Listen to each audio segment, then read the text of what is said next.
No Lazy Bones podcast. We're here with Joey Fresh and Haze Kirby. He's an up-and-coming actor. He's recently starred in the movie Shadows to the City. I'm here to interview Big Bro. I personally know Kirby for about a good 15 years now, maybe even more, man. It's good to have you here, bro. Sure. Good to for real, man. That's my big brother, for real, bro. For sure. You know what I'm saying? So we're gonna do a little bit of background information about you, man. Where are you originally from? You from Jacksonville? Or like, you know what I'm saying? Yeah, You've been here all your life? Yeah, I've been here my whole life. Yeah. Yeah, right, Shands Hospital, 8th Street, you know what I'm saying? That boy came from Shands, you know what I'm saying? So he came out stepping into Jacksonville, bro. Yeah, for sure. So that I know that, you know, before you started acting, you was a rapper before. Can you tell us a little bit more about that? Like, you know, like what got you to started rapping? Or like, you know what I'm saying? Like what pushed you to become a rapper? I mean, well, my family from music, you know what I'm saying? Like even my granddad did music, he was in a band. So like my brother, my uncles, all of them, they rap, all that stuff. So, you know, just being in the studio with them or being in the car where they freestyle and I write to a beat that they used to do on a little double side cassette tape. You know what I'm saying? I just started picking it up, sort of. And, you know, just kept working on it, freestyling in school. Then, you know what I'm saying, I got on Lil Wayne back when like Cash Money, like, so before niggas was like, before the 99 2000s, I was already on Wayne, Lights Out. So that was like my favorite artist, and T.I. So it just kind of like came with the craft as I kept listening to artists, listening to them in the car, listening to them in the garage, them just rapping, and then some of them make beats. So I just picked up the music authentically, honestly. Yeah. Did you start at an early age, or when did you start recording? Man, boy. I'm a real big fan. I know like the top end of your music came from like 2010 to 2012 when you was really on it. Fact. And then you had videos and then you had all the stuff going on. It was like from 2010 to 2012. Like my homeboys, back when I was in like the 9th, 10th grade, them boys used to rap or whatever, but like I was doing like other stuff, you know what I'm saying, that I ain't had no business doing. And I was trying to play football too, no cap. So like rapping wasn't like the main thing I wanted to do. I don't think I like actually jumped on the song with them. Probably like going into the like 11th grade, I like pretended just to play around, you know what I'm saying? Just playing around, freestyle, rapping. I got on it, and then all of them was like, damn, boy, that shit was kind of, shit was kind of gas. I was like, you know what I'm saying? I can rap a little bit, you know what I'm saying? So right after school, I guess like college, that's when I like kind of took it serious. There was a lot of people in the band. Some of them boys was like from Dade, and you know, want to be DJs, upcoming DJs. Some of them DJs right now to this day, you know what I'm saying? Yeah. And shit, they kind of like put me on then, like, my boy, I think my boy was named Bean or something like that. Is it Jim Bean? Nah. Jim Bean? I heard you talking about with Smack. Jim Bean, Smack, I met Jim Bean through Smack, you know what I'm saying? Like, I met them boys at the same time. Yeah. But I was rapping in college, I dropped the song in college, and then it kind of just like went from there, cause shit, I dropped out of college. Yeah. So after that, you know what I'm saying, just kind of went with the flow. You had a lot of movement, like, you know what I'm saying, from like 2012 on, you know, back in the days. Like you really had a lot of movement. You had a lot of views on YouTube on your older videos and stuff like that. Oh, yeah. What made you kind of like drop that and then, you know what I'm saying, pick up this acting career? Like what made you do the transition? Did you like lost the love to rap, or like do you still like rapping, or you know what I'm saying? I love rapping, but like I don't do it like seriously. Like back then I wanted to be serious. I wanted to be a rapper. So whatever you know what I'm saying, you believe that you could do, you put 100% into it. So you at that time you were basically seeing me be 100% a rapper. Like it wasn't like, I really can't even explain that part, but just going to like an actor, that was just off a blessing. Like Smack literally called me this time last year and was like, hey, I know a movie finna go out, it's an audition, I want you to go up there. I was like, bet. I actually got there, I was the first person there. I'm thinking he finna be there, you know what I'm saying, so I can get comfortable. I ain't never shot no movie, audition, I don't know how it's supposed to go. He wasn't even there, it was me, Swords, and Adolfo and my brother. I went up there, I just walked in there. He gave me the paper, he said, read it. I read it to Swords, and shit, it was all what they say, it was all magic from there. It was meant to happen. It was meant to happen. Fact. And then technically, you know what I'm saying, I actually had a small part in the movie. You know what I'm saying? I think it was like one line when he first was shooting it. But I guess I did so good in that one scene. It was a one-liner too. That was what was so crazy. But he called me back and was like, "Hey, I want to switch it up. I want to make you basically the person you seen Jay in the movie." You know what I'm saying? And I love that movie, Shadows of the City, man. Sure. Definitely. It recently came out, and then I didn't know that you had like a big part like that. Like, you know, I don't want to spill the details and all the movies and stuff. You definitely got to watch it. Yeah, it's coming out soon on Amazon. For sure. But, you know, that part when you switch from this innocent, oh, I'm good, I'm just here, I'm just a bystander, to like, bam, plot twist. You know what I'm saying? I really like that. Like I was like, oh, that was the moment where I was like, oh, Kirby is serious. Like, wow, like, you know what I'm saying? Yeah. That was a big props. I appreciate that. I appreciate you for inviting us to the premiere, you know? Man, you know you family. You sir. You gotta be there. You Jay. So, you know what I'm saying? Definitely, bro. Was it, so you already told me like Smack gave you like the opportunity. How long have you known Smack? Like, can you give us a little bit of background information about that? Man, bro. Yeah. Shit, I think I've known bro since 2010. Vixens. Vixens, right there on University. Yeah, Vixens. Me, Foots, you know, that's little bro, my little brother Ike. We always, we was trying to make us a rap group, Black T. Yeah. And that was the first place where upcoming artists could rap it. Smack actually opened the door for that over on our side of town, you know what I'm saying? And shoot, we just took that like as an opportunity, like, we got to see what it's about, you know what I'm saying? Yeah. Not thinking it was a gentleman's club type shit, but we just thinking it's like a regular club, but at the same time, we like 18. I think we like 18 or something like that, 19.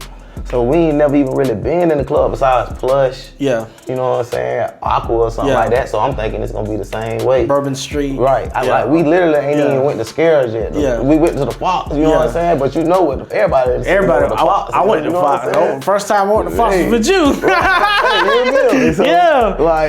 It was just like, boom, went in there, we made the song, Get It. That was the first song that I ever kind of like had a buzz on anything of any kind, you know what I'm saying? So like that kind of like was the match that made me like, oh shit, bro, like we could really do this shit. Foots, obviously, you know Foots, he's dancing and him dancing, me and Ike trying to slide, that kind of like created its own little piece of the puzzle in itself to where I'm at right now. Yeah, for sure. Definitely. So you think the networking opportunity with Smack, building a personal relationship with him, and then, you know what I'm saying, is it really a personal relationship or like? Yeah, like that's big bro for sure. Yeah. Like it started off even like family. Like that's, if you know Smack, that's just how Smack is for real. Like he take you in. If he fuck with you, he fuck with you. If he don't, he just don't. You know what I'm saying? So like he was young.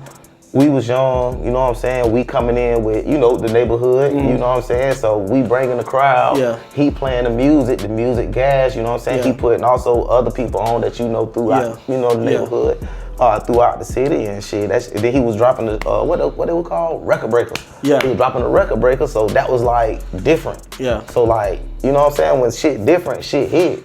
And he was just the shit that matched and we just attached. Like peanut butter jelly, shit just made sense. Yeah. You know what I'm saying? Because he was the first person that signed me too.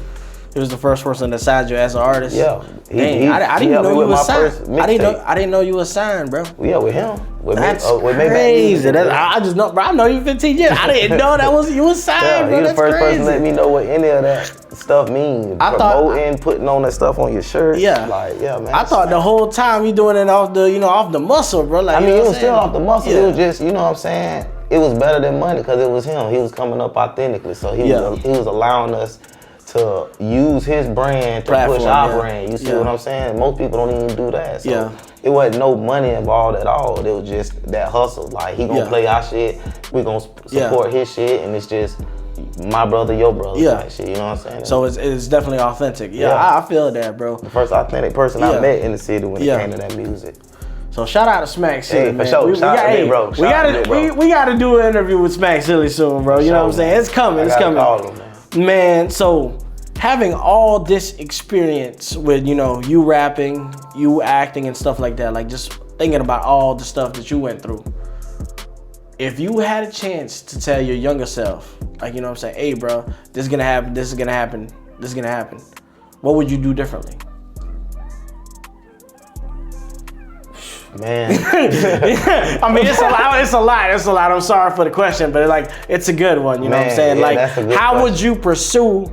Like, I already know, like, you know what I'm saying? Like, God intended this, like, you know, like if everything's meant to happen, that's meant to happen. Yeah. But if you had a chance, my boy, what would you do differently? Like, oh, bro, I would, like, no cap, I just play ball, bro. Yeah. Like, No, besides that, I'm talking about, like, authentically, like, between the rapping and the acting, you know what I'm saying? Like, I already know you deep down in your heart, you want to become a football player, right? Yeah, for sure. But it didn't happen. That's why you started rap. I made life decisions that messed that up. Yeah, yeah. But that's pretty much everything, because, you know what I'm saying, rap, you got to learn the game, so you're going to get shitted. Yeah.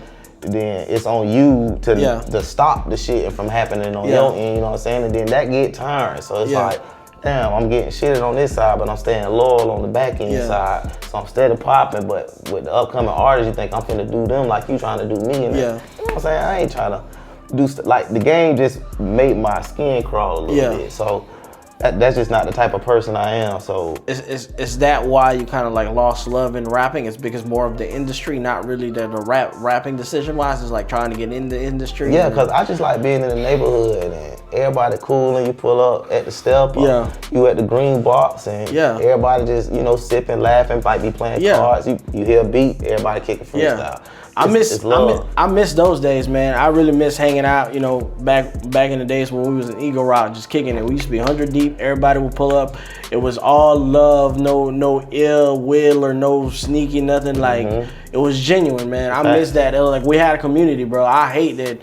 Whatever happened, I don't even know what happened. It was just like we just authentically just grew apart, bro. But just growing up, everybody growing up, going separate ways. That shit happened, bro. Like, it's lessons. Everybody, some people here for lessons, seasons, however you want to call it. So what advice would you give to the youth, and you know what I'm saying, trying to steer them away from like doing anything stupid and kind of steer them away to, like, you know what I'm saying, that kind of direction and moving them to the positive side? You know what I'm saying? What advice would you give to the youth? Be yourself.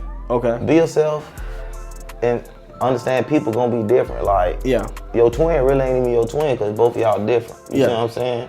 He might not, you might be allergic to ketchup and he ain't, you know what I'm saying? Like, everybody different, and when people realize that, you'll stop beefing with people that's for nothing, you know what I'm saying? You'll stop getting yourself caught up in the mix when you don't even supposed to be in the mix. That's how, you know, strays get hit. Yeah, I gotcha. So we're gonna bring it back, and then, you know what I'm saying, City of Shadows, right? City of Shadows, the movie, right? Shadows of the City. Shadows. You know, you got me messing up. My bad. Shadows of the City. Shadows of the City. My bad. We're bringing it back. After seeing the premiere, after seeing yourself in the big screen, like actual movie theater and stuff like that, right? Like just sitting there and actually like having the fans react and stuff like that. How do you feel about that? Like, how does that feel, like, genuinely, authentically? Because me, just being as a fan and being, you know what I'm saying, knowing you personally, being your brother, like, I was like real deal excited, especially like me seeing you like the role that you had, and then the way that you acted the role, and I was like, wow, you know what I'm saying? He definitely like had a great performance. Like, I ain't gonna lie, bro. It was just like as if it was doing music. It was a rush. Like, you really feel the rush as if you had the mic in your hand. Yeah. The crowd right there, just me being on the screen, hearing everybody laugh, or, you know, gasp for air, or whatever it was at the time. Like, just talking that whole time in the movie, it was like, dang, like, people really like watching me right now. This is crazy. Like, it was crazy, because, you know, we did music videos too. So it's like, we definitely did. But it was like 100% different, you know what I'm saying? So I enjoyed it, bro. Like, that's why I'm addicted to it now, basically. Do you want to like as part of your goals, like, do you eventually want to write a movie one day? I know you was working on that. Like, I know you mentioned to me before that you had a script, you had this idea and stuff like that about a TV show. I remember us talking about it briefly, but I never like know the details. Like, do you actually, is that one of your dreams? Yeah, like, you know what I'm saying? That's my goal. Like, I got a lot of people that I look up to that I feel like in the mindset that I'm chasing, basically. So you got the Country Waynes, the 50 Cents, you know what I'm saying? Even Tyler Perry for the most part, you know what I'm saying? Like, so like when I look at those people, I be like, dang, bro, like they just writing stories on people that stuff that people can relate to on an everyday basis. And you know, I know 1,000 people, so it's like the stories that I know, the stories that I done been through, the stories I done seen, I'm able to do that and write that on paper, kind of like rapping. So what's your sticking to the movie thing, What's one role that, like, you know what I'm saying, you want to play one day? Like, you know what I'm saying? Like, one of my favorite roles was Denzel on Training Day. Denzel on Training Day, like, wow, like, I love that role. There's a couple ones too that's like really mine would be Django. I mean, not Django, but Samuel L. Jackson in that Django movie. Oh my God, bro. That was hilarious. Yes. Bro. That's Uncle Ruckus, man. Yeah, basically. But bro, I hated that man, bro. Bro, I did too, but he was hilarious though, bro. He was hilarious. I hated that man. But I want to do a movie like The Equalizer. That was a good one too. My boy. Denzel Washington too. Yeah, that was Denzel. Something like Keanu Reeves. Do something like John Wick. So more of an action, you know what I'm saying? Yeah. Comedy. Like I love comedy. I like to laugh and stuff. Yeah. So. Comedies, actions, I can do drama. I ain't good at crying or whatever, but I can try, you know what I'm saying? Ain't nothing wrong with that, man. So, sticking with the movie thing, what's your top 3 favorite movies of all time? Paid in Full. Paid in Full's a good one, oh my God. But that's a real story though. Friday After Next. Friday After Next is a good one. Any Given Sunday. Any Given Sunday? I'm a sports. You're a sports guy. Bro. You like that better than Gridiron Gang?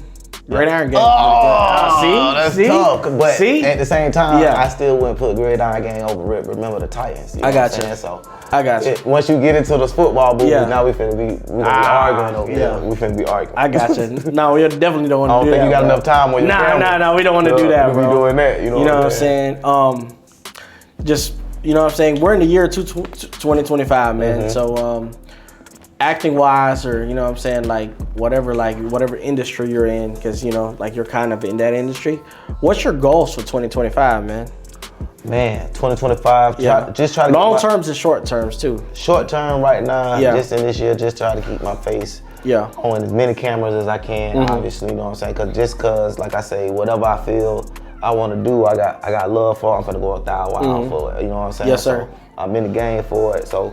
Short term, that'll be what I want to put my face on air camera. That's possible. You know what I'm saying? Yes, sir. Long term, hopefully be like some of the boys the young boys that just came up. Like you got little dog Woody, that's in Power. Woody, you know what I'm saying? Like you got the other little dog that was a Power Ranger. Yeah. I can't remember by name, but he was in more movies than that. Yeah. So you know what I'm saying? Like I say, the city popping it with so much talent anyway. So it's like, I'm just take my talent and try to see where it get me long term. That's what I see too, bro. I feel like the future is not really in the rap industry. The future is in movies, bro. This is gonna be a hub. We got a lot of stuff going. We're trying to give Jacksonville a positive side, and that's why we're doing this, man. You know what I'm saying? No, we're finna get it ready to wrap it up, man. Do you have any closing statements or questions for me, bro? Man. Yeah. Any questions for you? Yeah, or closing statements. You know what I'm saying? Anything you want to ask me, man. Obviously, I gotta do this again once I get the bag. Yeah. And we can sit back and be like, you remember the first interview? Yeah. You know what I'm saying? Yeah. About the short term. Yeah. Now what's the long term for real? Yeah. We can come back and do that. Man, for real, bro. I just like what y'all doing. Keep doing what y'all doing because this is something fresh. I like it. It's very refreshing to see that y'all doing something different for the city. Definitely putting people that may not be all the way on, but they grinding to be where they need to be. On the way up. Up and coming. Up and coming for sure. So the sky's the limit, and shit, we ain't seen past that honestly in my eyes. So let's see where it takes us. You feel what I'm saying? Hello. I appreciate that. Hello. You gotta do it one time. 1, 2, 3. Hello. Hey. No Lazy Bowls podcast. We're wrapping it up. For sure.